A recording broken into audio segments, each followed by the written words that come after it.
O Banco Central Americano, o Fed, iniciou ontem o corte da taxa de juros lá dos Estados Unidos. E com isso, começa então a contagem regressiva para sabermos se de fato a economia americana entrará ou não numa recessão. Isso porque, devido às estimativas, a economia entra numa recessão cerca de 60 a 90 dias após o início da corte das taxas de juros. Pois bem, hoje vamos rever alguns dos indicadores apontados pelo próprio Jerome Powell, que é presidente do Banco Central, presidente do Fed lá dos Estados Unidos, que ele deu em sua entrevista logo após o corte da taxa de juros. E ele explica nessa live o porquê dele ter começado com um corte tão mais agressivo, que foi de 0,5 percentuais ao invés de 0,25. E a gente vai entender tudo isso e como pode impactar você e também os seus investimentos. Antes de mais nada, é muito prazer. Eu me chamo Yuri Leite, sou consultor e mestre em investimentos. E no vídeo de hoje a gente vai fazer aqui considerações sobre a live do Fed de ontem, no qual ele explica o porquê do corte da taxa de juros, né, os motivos por detrás, o que é que eles estão enxergando. Eu vou deixar o link aqui embaixo na descrição para quem quiser assistir lá na íntegra, mas aqui eu vou não só traduzir, mas explicar os pontos principais. Então você não precisa ir lá assistir se você não quiser, tá? Então, só para contextualizar, o Fed começou então a sua corte na taxa de juros em 0,5 pontos percentuais. É o primeiro corte desde 2020. De 2020 para cá, eles basicamente só aumentaram ou mantiveram estável. E agora começa então o corte com os 0,50. E aí, então, durante a live, ele fala justamente, começa falando justamente que a inflação americana ela já está a caminho dos 2%. Ela ainda não chegou nos 2%, mas você já pode ver que ele tem um direcional aqui de queda e, na visão do Fed, ela está a caminho dos 2%. Isso aqui é se a gente olhar todos os itens que estão considerados dentro do CPI, que é o dado de inflação americana, apesar do Fed preferir o PCE, eu peguei aqui o CPI. Mas vocês podem ver que se a gente for pegar o núcleo do CPI, o núcleo da inflação está em 3,2.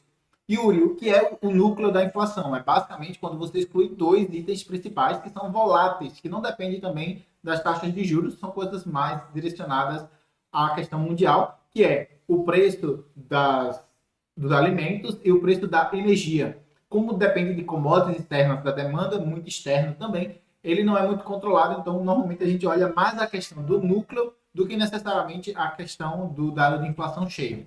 Mas, enfim, vocês podem ver que a inflação do núcleo está a caminho dos 3% e também com o direcional aqui de queda, na visão do Fed, em algum momento isso vai bater 2%. Mas se a inflação ainda não chegou nesses 2%, por que será então que o Fed está já começando com cortes mais agressivos, como 0,5 pontos percentuais?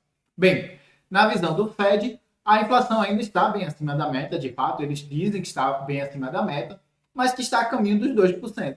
Enquanto isso, o mandato relacionado ao desemprego, ele se tornou mais importante. E se você não está ciente disso, o Fed ele tem dois mandatos. De um lado, ele tem que fazer o controle da inflação, a estabilidade de preços para que os americanos possam comprar e manter aquela estabilidade lá sem ter um grande problema. Ao mesmo tempo, eles têm que controlar o nível de empregabilidade, manter o nível de desemprego baixo, ou mais baixo que der para manter o mandato de inflação.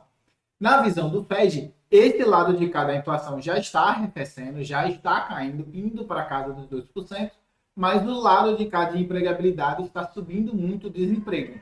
Inclusive, eles aumentaram suas projeções de desemprego até o final do ano. Eles estimavam que ia ser 4,1% em junho, e agora eles já estimam que será 4,4%, se não me falha a memória. Isso é importante da gente entender por dois motivos. Primeiro, eles estão fazendo cortes mais agressivos por conta da questão da empregabilidade, ou seja, já é de fato um problema, ou existe já a chance do Fed estar atrás da curva, feito a gente fala no mercado financeiro, que é quando ele está atrasado para iniciar o seu corte de juros, ao mesmo tempo que é de se esperar que o Fed também esteja não mais olhando a fundo a questão da inflação. Hoje o foco deles é mais na questão da empregabilidade. Isso são dois pontos muito importantes da gente acompanhar aqui, porque não necessariamente a inflação já foi vencida. Quem assistiu o conteúdo que a gente trouxe na sexta-feira passada, inclusive, fica a minha recomendação de vocês assistirem. O Lobo Tigre explica o porquê que ele acredita que a tendência é que nos próximos anos a gente vai ver a inflação ficando ali em torno dos 3%. Mas vamos lá, continuando então aqui, a gente falou da questão do mercado laboral, que já apresenta sinais de que a inflação está arrefecendo, mas o nível de empregabilidade está subindo consideravelmente. Vocês podem ver aqui, essa foto eu peguei lá desde o final para poder botar essa barrinha aqui no meio, eu já explico a questão da barrinha, mas se a gente olhar aqui, depois de 2020, ele chegou aqui nesse platô, mais ou menos em 2023, e desde então vocês podem ver que ele vem subindo aqui de forma até acentuada, é uma curva, um direcional relativamente steep, né? Relativamente inclinado. Então vocês podem ver que de fato a tendência é do desemprego já ser um problema, que de fato o Fed está relativamente atrás da curva. Agora, isso aqui também tem consequências dentro da inflação. Afinal, menos pessoas empregadas é menos dinheiro, menos consumo, o que faz então com que os preços, a demanda não seja tão grande pelos bens. De um lado tem um problema econômico aqui, a dualidade econômica, mas o ponto é, uma coisa também impacta na outra. Outra coisa que a gente tem para falar desse gráfico aqui é que a gente não pode avaliar os dados antes de 1994, que é essa barra que eu tenho em dezembro de 94. A gente não pode analisar, pois desde 94 eles modificaram a forma como isso aqui era calculado. A gente fala isso também na live, no conteúdo da semana passada do Lobo Tigre, ele explica em detalhes lá, eu não vou entrar muito nesse ponto, mas o ponto é, ele fala que a gente está próximo das mínimas históricas, o próprio Fed reconhece, fala que a gente está próximo das mínimas históricas, mas que de fato não é verdade, porque essa forma como isso aqui é calculado foi modificada, então a gente não pode falar nada de antes de 94. Afinal, mudou como que isso aqui é metrificado. Vamos falar um pouco também do crescimento do PIB americano. O Fed chama a atenção de que o PIB está estável, a inflação está arrefecendo e o único problema, então, que eles têm é a questão do desemprego, que está subindo e eles não querem deixar que suba consideravelmente por conta do segundo mandato. Mas o PIB está de fato crescendo? Vamos avaliar aqui. Isso aqui é a diferença que a gente tem trimestre a trimestre, né? Em 2020 aqui teve a questão da pandemia, a gente ignora, então a gente passa aqui para 2021. Em 2021, a média aqui era em torno de uns 5, 6, aí teve um pouquinho mais baixo, 3, 7. Aí depois tivemos dois trimestres com PIB negativo, o que já caracterizaria uma recessão técnica, né? Eu já expliquei isso em outros conteúdos aqui. Mas depois disso a gente vem ali mais ou menos 2, 3, 4. Só aqui no primeiro trimestre 1,4 foi mais baixo, mas já voltou aqui questão de 3. Então, de fato, o PIB americano tem se mostrado resiliente. Só que, da mesma forma como aconteceu no Brasil, boa parte dessa questão do PIB aqui não foi necessariamente investimento de empresas, foi questão do governo injetando dinheiro. Como assim? O PIB, ele soma os gastos feitos pelo consumo da população, os gastos feitos pelos investimentos das empresas para se expandir, para contratar novas pessoas. Ele faz o déficit ou superávit comercial da balança comercial do país, né? Então, tudo de importações entra negativamente, tudo de exportação entra positivamente. Exportação menos importação, você tem a balança comercial. Isso aí tudo é PIB. E o último fator é o governo. Então, quando o governo gasta muito, injeta muito dinheiro, o PIB vem mais alto. Então, esse dado aqui pode estar sendo maquiado pelos gastos do governo. Yuri, qual o problema do governo estar gastando? Não tem problema nenhum, tá, gente? O problema do gasto do governo é que ele não é sustentável. Para um governo gastar, se ele está gastando, é porque ou ele está tirando da população, ou seja, ele tem que te taxar mais para arrecadar mais, para poder colocar mais, e aí ele está tirando de você para investir em alguma coisa, e no final isso tem repercussão negativa, porque você consumindo iria girar muito mais economia do que o governo gastando, ou ele está se endividando, que é o caso dos Estados Unidos, ele está se endividando, pegando essa dívida e injetando na economia para fazer ela rodar e ficar com esse PIB positivo. O problema é que isso não é infinito. Em algum momento, essa dívida, a conta chega, você tem que pagar a conta. Somente porque a taxa de juros está mais elevada. Começou o corte agora, mas ela está mais elevada. Então, isso não é sustentável no longo prazo. E aí, esse PIB aqui, apesar do Fed estar apontando com crescimento e tudo mais, a gente não pode considerar isso como uma verdade absoluta, porque não é bem assim que as coisas estão sendo mostradas, né? O governo está, de fato, injetando muito dinheiro por lá também. Continuando, então, vamos falar aqui. Se está tudo ótimo, feito eu apontei aqui para vocês, inflação indo para a meta, o desemprego ainda está relativamente baixo, né? Está 4 ponto alguma coisa, ainda é relativamente baixo para os Estados Unidos. O PIB está crescendo, apesar das várias ressalvas que eu fiz aqui do crescimento do PIB. Se está tudo ótimo, então qual é o problema? Bom, o problema, e eu separei em 4 pontos aqui que eu vou detalhar mais para vocês, é a inversão da curva de juros, que dura mais de 800 dias e não é vista desde antes de 1929, e vocês sabem o que aconteceu em 1929. Temos a valorização do ien japonês, que pode se tornar um problema devido à questão do carry trade, eu vou falar um pouco disso também. Temos o ouro batendo máximas históricas e temos grandes investidores como o próprio Warren Buffett correndo para a segurança e comprando treasuries a rodo, gente. É muito, muito dinheiro que ele colocou em caixa. Vamos falar tudo isso em detalhes. Bom, primeiro eu trouxe aqui para vocês um gráfico que é o Tesouro Americano de 10 anos menos o de 2 anos. Em geral, quando a curva de juros ela está saudável, quanto maior o prazo que você vai emprestar o dinheiro, maior a taxa que você vai exigir. Afinal, maior o grau de incerteza, chance de você não receber. Então, o normal é que o de 10 anos, que está lá na frente, menos de 2 anos, esteja sempre em território positivo, feito vocês podem ver aqui no gráfico. Ó, desse ponto aqui que eu estou apontando, tudo isso aqui está em ambiente positivo, que é o normal, é o correto. Tá? Agora, quando ele entra em território negativo, significa que o de 10 anos está pagando menos do que o de 2 anos.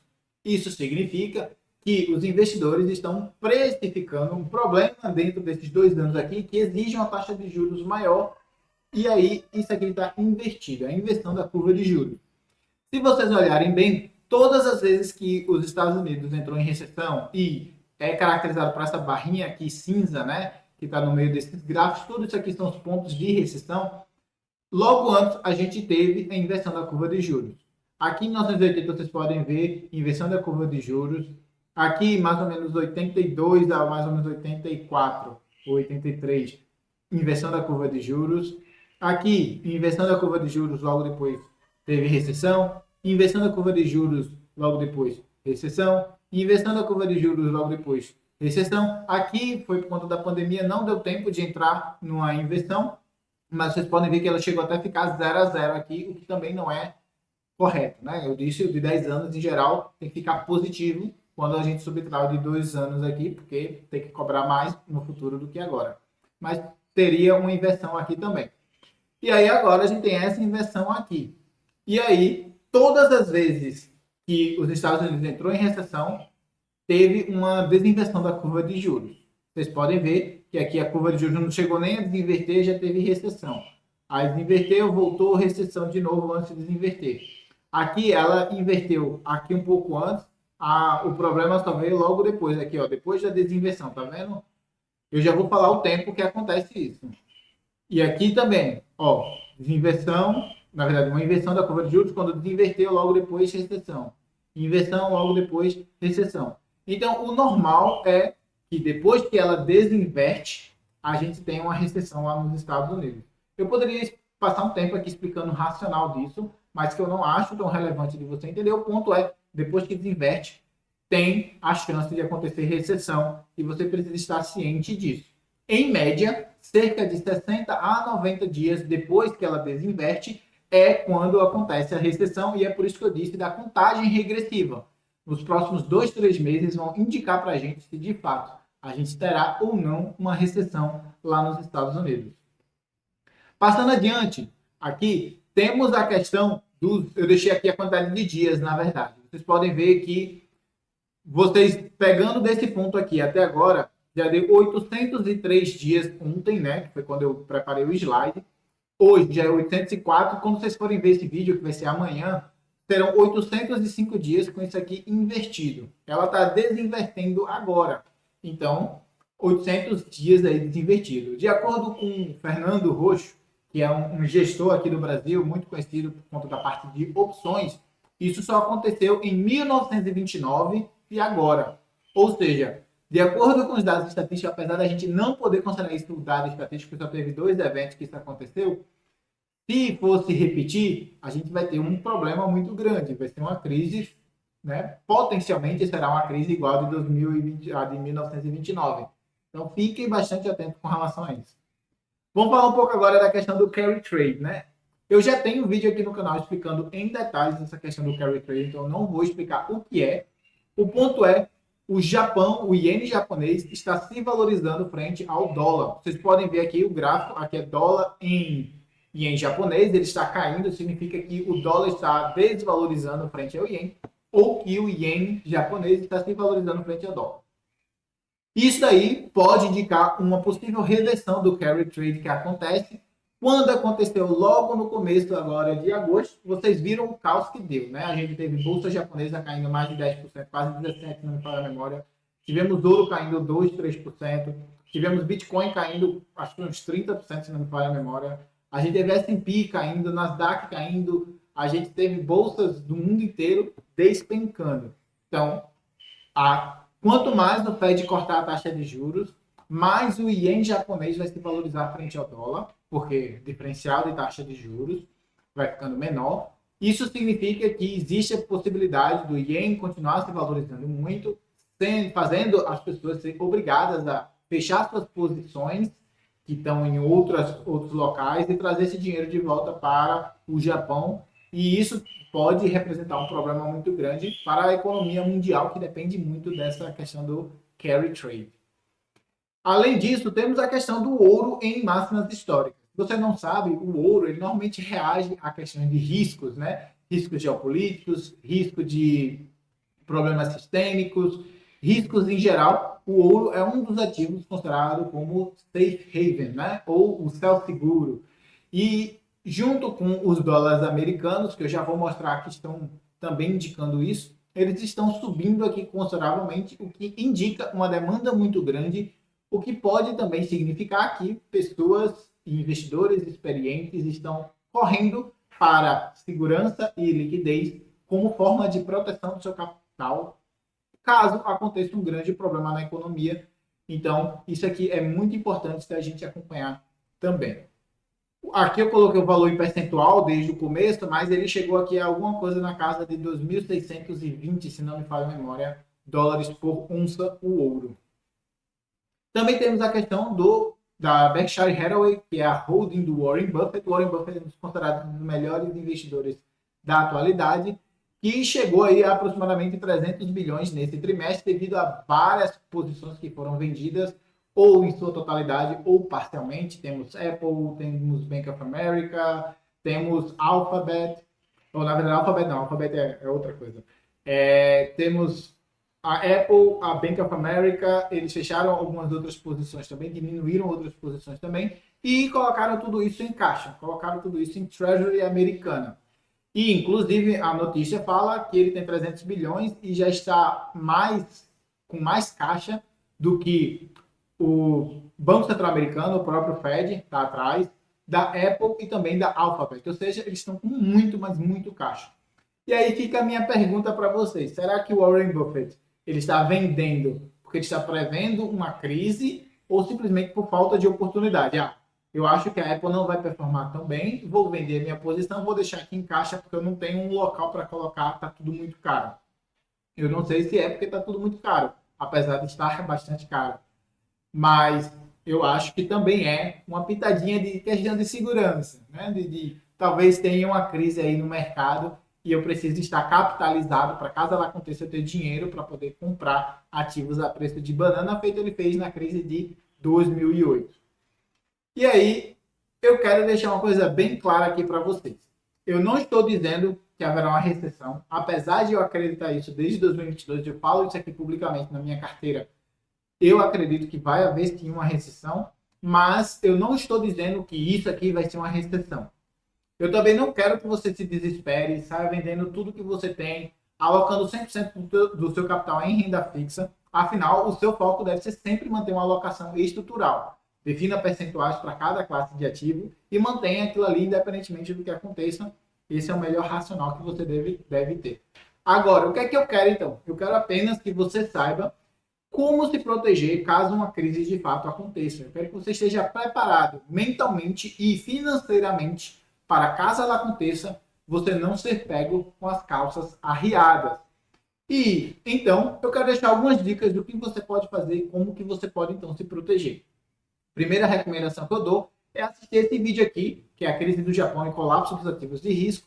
Entenda o cenário e como se proteger. Lá eu menciono toda a questão do carry trade, que eu não expliquei aqui. O link desse vídeo vai estar aqui embaixo na descrição. Vocês vão poder entender tudo sobre o carry trade que eu explico lá em detalhes. E depois eu falo um pouco sobre como que você pode fazer para se proteger usando opções, usando consultores e gestores e usando também de renda fixa. Eu menciono tudo isso lá em detalhes. Assistam se você tiver interesse. Mas só para te dar também aqui um overall, né? Mais ou menos um guia do que eu acredito que você deva fazer, do que eu acho que seja o mais sensato para que você faça. Eu diria que a primeira coisa é você ter uma boa reserva de emergência, um suficiente para que você possa se manter de 12 a 18 meses, caso haja uma crise, caso você perca seu emprego. É importantíssimo sempre você ter a reserva de emergência. Em específico, eu estou dizendo aqui para você manter um pouquinho maior. Eu normalmente recomendo de 6 a 12, aqui de 12 a 18, porque se houver uma crise, você está capitalizado para não ter problemas, não ter perrengues na sua vida diária. Além disso, eu peço e prezo que você esteja convicto das suas teses de investimento. Você decidiu alocar na empresa que você acredite de fato que aquele investimento é um bom investimento, que é para você não ficar com medo caso o mercado venha a cair. Se o mercado cair 40%, 50%, 60%, você está tranquilo, porque você sabe que aquela tese de investimento vai se maturar até você se aposentar. Além disso, eu tenho uma sugestão muito boa aqui para vocês, que é usar da carteira convexa, que é basicamente uma carteira que se o mercado sobe, a sua carteira sobe, e se o mercado cai, a sua carteira também sobe. Como que você pode fazer isso? Tem opções, tem ETFs, tem vários instrumentos de derivativos que podem proteger você e deixar a sua carteira convexa. Por último, eu digo para você contar com a ajuda de profissionais, seja gestores de fundos de investimento, onde você vai colocar o seu dinheiro lá dentro e ele vai fazer a gestão para proteger isso da melhor forma possível, para que você não tenha problemas, para que aquele capital seja protegido caso haja uma crise, ou até mesmo com consultores de investimentos. No meu caso, por exemplo, eu trabalho com questão de opções, derivativos, que tentam proteger a sua carteira, em média, protegem bem a sua carteira caso uma crise aconteça. E aí, se você quiser que eu seja esse consultor a te ajudar, eu vou deixar o link aqui embaixo na descrição, nos comentários fixados do nosso site, onde você pode entrar, agendar um horário comigo e a gente faz a reunião e conversa tudo certinho para que você possa ter uma melhor carteira de investimento.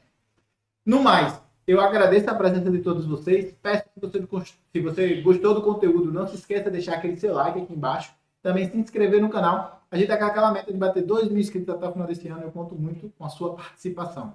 No mais, vou ficando por aqui. Um forte abraço e te aguardo no próximo vídeo.